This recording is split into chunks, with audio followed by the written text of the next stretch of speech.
this just go into that about the relaxed state, which is why you react quicker, is that's the best example of that is athletes. And you'll see athletes when they're tense, they don't react and they don't respond as well. But the athletes, probably the best example of a relaxed athlete was Usain Bolt. He did his best runs and his world records when he was at his most relaxed. Yeah, in the peak of his career. And just for somebody else, because people, in case somebody does question, well, then why do most accidents happen closer to home? It's because that's the majority of your driving. Yeah. I know this because I'm an ex-car trade guy, so yes.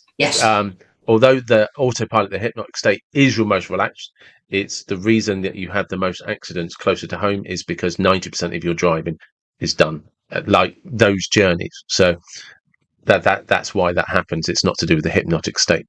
No, it's not at all. It's not at all. Usain Bolt, as you said, did his best running when he was in the zone again. Yeah, that kind of linkered state, completely focused on the task in hand.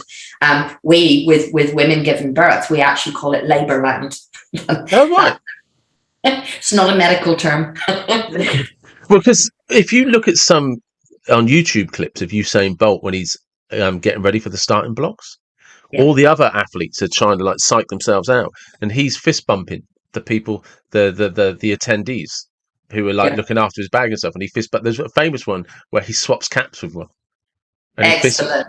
He's one is in the 2012 Olympics, and he fist bumps this girl, and he's just chatting to her. And the funny thing is, the kids or the teenagers that attend get told they're not allowed to speak to the athletes because you're not supposed to distract them. And Usain Bolt comes up and starts dancing, fist bumping, swaps hats with this girl, and it's amazing. But that's how he stayed in his relaxed state. His belief system, and was already that, as far as he's concerned, he's about to do his best run that he possibly can do. He's about to reach his potential. So to him, there's no threat there. So he's able, as you say, to do everything else. I don't know, actually staying with athletics, whether you know the story about Roger Bannister, the guy that ran the under 4 minute mile. Yeah. And it's interesting is what happened after it. That's, it was broken, like just literally within a week of him doing it. Yes. Or 2 weeks, or basically the next big run, I think it was broken and then broken again and then broken again and broken again. 57 other athletes within 7 months. 57, and they had all been trying before, but the word, if we are going to try something, it's a message to our subconscious that we don't actually believe we're going to be successful. Because people don't realize that before Roger Bannister came along, it was agreed in medical science that it was impossible, humanly impossible, to break the 4 minute barrier for the mile. Yes. And then once Roger Bannister did it, literally everybody did it afterwards.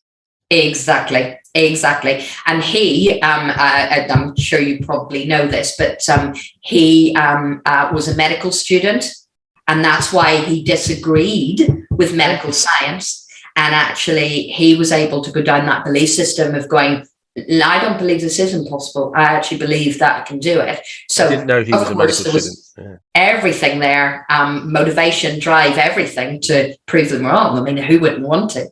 But also the fact that he genuinely, his belief system had a massive shift to all of the people who were trying. It wasn't that nobody had tried beforehand. Just about every athlete, every athlete in the world was every semi-professional was actually trying to do that, but they didn't believe they could because medical science said it was impossible. And that is actually what was said. It is impossible.